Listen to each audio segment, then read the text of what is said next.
Gauthier, intervenante et spécialiste en comportement canin. Alors, nous sommes situés ici à Sainte-Agathe-des-Monts, à l'hôpital vétérinaire Sainte-Agathe, au 228 rue Principale. Donc, ici, maintenant, aujourd'hui, je recevrai un couple qui sont propriétaires d'une petite chienne qui s'appelle Choupette, que je connais à travers mes cours d'obéissance, mais qui vivent une problématique, en fait, à la maison, que vous allez pouvoir voir tout à l'heure. Donc, j'ai décidé de recevoir ces clients-là parce que c'est des clients qui ont sauvé cette petite chienne-là. Vous en saurez plus long dans l'histoire. Et puis, je croyais que ça méritait aussi un peu d'aide dans le sens où ça fait du bien quand c'est agréable dans une relation. Alors, j'espère que vous allez aimer l'espèce de capsule ou d'infopub que nous allons vous monter pour pouvoir voir un peu de quelle façon je travaille puis quelle technique on va utiliser avec certaines problématiques, entre autres l'aboiement. Bonjour Nicole. Bonjour. Bonjour. Bon, Jacques. Jacques. Bonjour Isabelle. Moi, je me souviens de votre chien. King, la mémoire des noms pour les humains, malheureusement. Alors, votre pitoune s'appelle Choupette. Elle a quel âge? Elle a 3 ans, là. Maintenant 3 ans, plus Ouais. ou moins. Hein? Ouais. Et la race, on ne sait pas trop. C'est un mélangé. Mélange parfait. Un mélangé. Bon, elle provient de où? Expliquez-moi un peu comment vous vous êtes procuré cette chienne-là. Ben, en fait, on ne se l'est pas procurée. C'est elle qui est arrivée chez nous. C'était une chienne errante. OK. Bon, ça doit être une bonne place de venir ici, là. Ça sent bon, ça sent la bouffe. C'est ça. Est-ce que elle avait quel âge à peu près quand vous l'avez adoptée selon le vétérinaire? 4 mois et demi. Donc, OK, 4 mois et demi. Puis, elle mange quoi comme nourriture actuellement? Là, on lui donne des croquettes de vétérinaire, là. Royal Canin ou des fois, ça me fait pas. C'est Hills, je pense. Hills? Ouais. OK. Hills. Puis, quelle quantité par jour elle peut manger? On lui donne 2 tasses par jour. Hein. 2 tasses de récompense. 2 tasses par jour. Tas de récompense. Est-ce qu'elle fait de l'activité physique, Choupette? Beaucoup. Bon. Oui. Alors, combien de temps par jour elle peut faire d'activité physique? C'est-à-dire le temps de la marche, de l'entraînement ou quoi que ce soit. Au final, par jour, quelle quantité de temps vous pouvez m'attribuer pour ça? Oh mon Dieu, 4-5 heures peut-être. Eh, mon Dieu, c'est beaucoup. Ah oui. 4 à 5 heures par jour. Et puis, combien de temps d'activité mentale faites-vous avec elle? Parce que je sais que vous en faites beaucoup. Oui, oui. Ah, je dirais peut-être 1h30 environ, là. Excellent. 1h30 d'activité mentale. Donc, on parle de trucs, slalom, obéissance. Oui. OK, parfait. Vous avez déjà pris des cours? Oui. Oui. Donc, mais avant moi, vous aviez pris des cours aussi à un autre endroit, si je ne me trompe Oui, pas. oui. Donc, vous avez pris quel genre de cours? Obéissance base 1 ou... Oui, c'est ça. Obéissance base 1, base 2, 3. Là-bas? Oui. Vous avez pris 3 sessions là-bas? Mhm. OK, base 1, 2, 3. Et puis, quand on s'est rencontrés, vous avez recommencé en base 1, si je ne me trompe pas, hein? Oui. OK. OK. Est-ce que vous pouvez me dire s'il y avait une différence dans les techniques utilisées de l'autre endroit comparativement à quand vous êtes venu ici? Il n'y avait pas beaucoup de différence. OK. Donc, ça a quand même mis bien, là, où on était. OK. Mais avec toi, c'est plus, encore plus positif, là. OK. Est-ce que ça se pourrait que dans l'autre technique, il y avait des fois des petits pops appliqués au bout de la laisse pour que notre chien nous écoute? Oui, ça, il y en avait un petit peu. OK. Alors, ça, Mais on peut appeler... très peu. Par contre, on peut appeler ça une punition positive. Oui. Ça, c'était une punition positive qui était appliquée. D'accord. Activité masticatoire, avec moi, c'est base 1, base 2 et on verra pour la suite. Activité masticatoire, c'est-à-dire, je m'explique, est-ce qu'elle mange beaucoup d'os ou des cornes farcies ou est-ce qu'elle mastique énormément dans sa journée puis pendant combien de temps au final? Non, pas beaucoup. Non, elle mastique pas tellement. OK. À peu près combien de temps? Ça se pourrait-tu que 15 minutes? 15 minutes, pas plus. Parfois, pendant une promenade, on lui laisse une boule ou un os dans la gueule OK. pendant assez longtemps. Je ne sais pas si on peut compter ça comme une activité masticatoire. Elle le tient simplement dans, Ouais. dans sa gueule, là. Probablement que ça doit être un objet de décompensatoire. Donc, elle décompense des fois un peu son stress en ayant quelque chose dans la bouche. Oui, c'est ça. C'est ça. C'est ça. Ça peut faire un peu la job, mais c'est pas la même chose parce que c'est une redirection. Tandis qu'une activité masticatoire, c'est essentiel pour la santé mentale du chien. Ok. Pour son activité mentale et physique au quotidien. Problème rencontré. actuellement, le plus gros problème que vous vivez avec Choupette? J'aimerais que vous m'expliquiez un peu qu'est-ce qui arrive. C'est quand quelqu'un arrive à la maison. OK? L'auto descend la côte, elle commence à japper. OK, à l'arrivée du véhicule. À l'arrivée du véhicule ou même quelqu'un qui passe sur le chemin en haut, là, OK? à jappe. L'arrivée du véhicule ou humain. Oui. Est-ce qu'elle a la même réaction lorsque c'est un chien?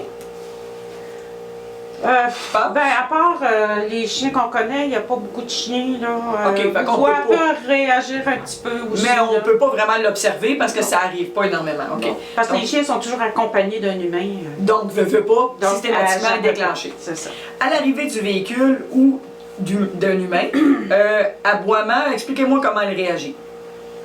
Bon, les aboiements sont un peu moins intenses au début, mais plus l'auto ou la personne avance vers Choupette, OK. ça s'intensifie. là. Plus ils avancent, OK. Et ça peut aller jusqu'à quoi? Est-ce qu'elle peut Son aller jusqu'à poil, mordre? Est-ce qu'elle peut aller... Elle n'a jamais mordu à date, Parce que- sauf que Parce qu'elle est au bout d'une elle chaîne. est au bout d'une Elle chaîne n'a aussi. pas donc. accès OK. C'est ça. à la personne. Une chance? Si ça va, Ouais. des fois, elle est tellement enragée qu'elle défait. Ouais. OK, Ouais. fait elle peut aller jusqu'à uriner et déféquer. Ouais. Ouais.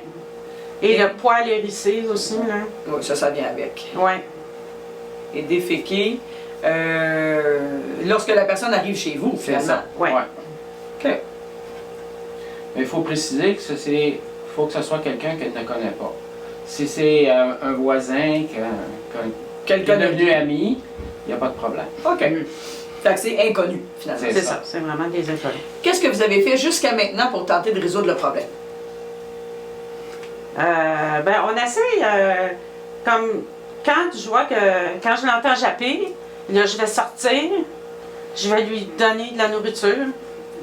OK. Est-ce qu'elle mange? Elle mange parfois oui, parfois non. OK. Ses réactions ne sont pas toujours identiques. D'accord. Puis autre chose que vous avez tenté de faire? La rentrée. La rentrée est dans sa niche, mais Ok. sans toutefois fermer la porte de l'enclos. OK. OK? Parce qu'elle a une niche qui est adjacente à son enclos. OK. Qu'on va pouvoir voir tout à l'heure. C'est ça. Donc, Ok. je lui donne l'ordre d'aller dans sa niche. Elle entre dans sa niche. Elle entre dans sa niche, elle s'assoit dans sa niche. Est-ce qu'elle continue à japper à ce moment-là? Non, mais elle reste pas dans sa niche. Elle sort pour Là, aller elle japper. m'écoute pas, c'est ça. OK. Parfait. Donc, tenter un contre-conditionnement. En donnant de la nourriture, c'est un contre-conditionnement. Ouais. OK? Donc, vous avez tenté d'appliquer un contre-conditionnement au comportement aboyé. Après les gens, c'est ça? Oui. Ensuite de ça, vous avez aussi tenté de y imposer d'aller dans sa niche. Donc, Oui. essayez de la contrôler par un arrêt d'agir. Oui. Tentez, je vais juste noter pour être sûr de rien oublier. Contrôler par un arrêt d'agir. Et puis, ça fonctionne aléatoirement. Donc, c'est Oui, plus ça ou moins fonctionne. efficace. C'est ça. OK. C'est ça. Plus ou moins efficace. Excellent. OK. Dans un premier temps, l'activité physique par jour, on ne peut pas demander mieux. Il faut dire que vous avez la chance d'être à la retraite. Oui. Et si j'étais à la retraite, probablement que ça serait 12 heures par jour que je m'amuserais avec ma gang. Alors, je vous comprends pertinemment. Écoutez, l'activité mentale, vous êtes exemplaire. 1h30 par jour, c'est excellent. Par contre, à faire attention, on devrait faire plus d'activité mentale que d'activité physique. Plus? Oui. Ah, Dans le sens où si vous réduisez un petit peu l'activité physique, faites plus de stimulation mentale, ça va juste être avantageux pour votre chien. Plus on développe son réseau cognitif, plus on va se donner des outils. Dans un autre ordre d'idée, l'activité masticatoire, ça devrait être 1 heure par jour. Alors votre chien devrait chiquer, demandez-moi pas ce que votre chien aime. Okay? Ça peut être un os à mâcher, un kong farci, ça peut être quelque chose tant que c'est sécuritaire puis que vous êtes là et vous pouvez surveiller. elle a plein de jouets. OK. Ben, Accessible. vraiment les chiquer. Il faut vraiment qu'il y ait une pression de piquer avec la mâchoire parce que c'est naturel, c'est un carnivore et on est nourri aux croquettes, ce qui est tout à fait pas naturel pour un chien. Donc, mais c'est sûr qu'on veut contrôler les bactéries, puis on veut s'assurer d'une bonne alimentation, donc on y va avec quelque chose qui va être recommandé. Alors à ce moment-là, la mastication, là, lorsqu'elle mastique ses croquettes, c'est pas long, là. Puis je dirais c'est quasiment tout rond. OK?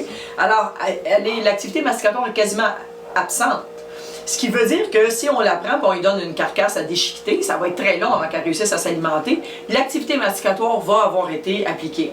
Donc moi, ce que je te demande de faire, c'est tenter d'essayer de trouver des jeux avec lesquels elle peut vraiment mastiquer, pour la simple et bonne raison que lorsque mastication, il y a libération d'endorphine.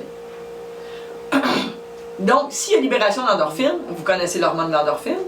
Bon. Si vous voulez faire une activité physique intense, c'est sûr que l'endorphine va être libérée. Alors, ça fait un effet calmant.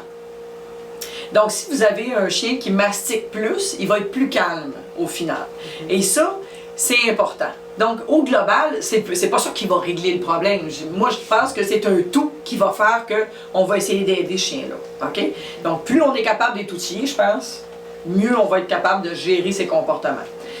Je vais vous donner un exemple. Depuis que j'ai mon berger allemand, il ne mâchait pas d'os, ce chien-là. Il n'y avait aucune activité masticatoire, outre le fait qu'il jouait avec la balle. Une chance, parce qu'il achiquait beaucoup. Mais chez moi, il y a beaucoup d'activités masticatoires. J'y en offre énormément et il est beaucoup plus calme. OK. Elle a un os, là, son os vert, qu'elle aime beaucoup. Là. Elle mastiquait pas mal après ça. Des fois, pour les stimuler, ils ont tendance à oublier, un peu comme un enfant qui voit toujours son beau camion, que dans la première semaine, il est vraiment hot, mais après une semaine, il est vraiment ordinaire parce qu'il fait partie du décor. Moi, je les enlève. Et quand je les redonne, c'est toujours comme « Oh mon Dieu, tu me donnes mon os! » Oui, je te le donne. Puis ça peut être ça, ou je vais mettre un peu de beurre d'arachide dessus pour stimuler la mastication, si vous n'avez pas d'allergie aux arachides, bien sûr. Ou des fois, ça peut être un petit peu de Cheese Whiz ou de Philadelphia que je vais étendre dessus, juste pour donner le goût de commencer à lécher puis rendre ça mou. OK? Moi, ça, j'en donne des fois. Ça me surprend pas. Alors, donc, il y a autre chose qui est important à savoir. Lorsque on applique une punition positive sur un chien,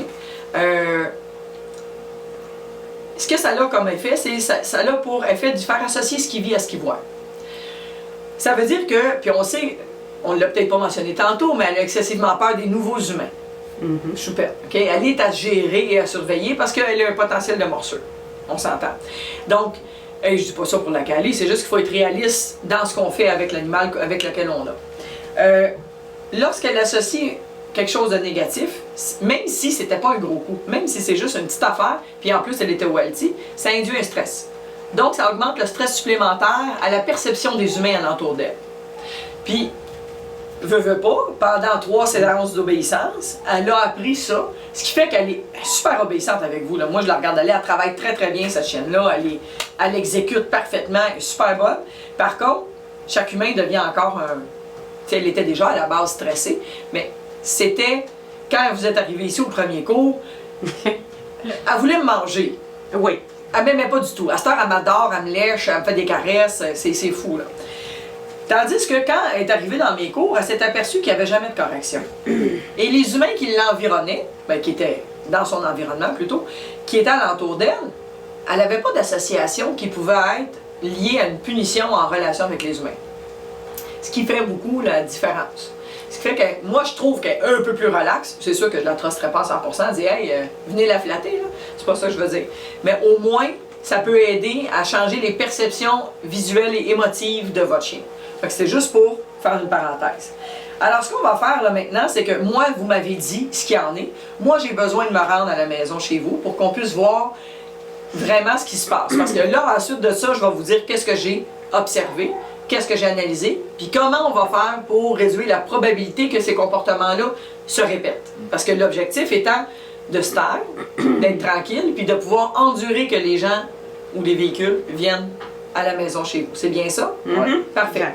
Alors, on va prendre le temps de s'habiller, on va aller à la maison, puis on va installer Choupette dans son endroit où elle est normalement, puis on va monter avec un véhicule qu'elle ne connaît pas, puis j'observerai ses réactions à ce moment-là.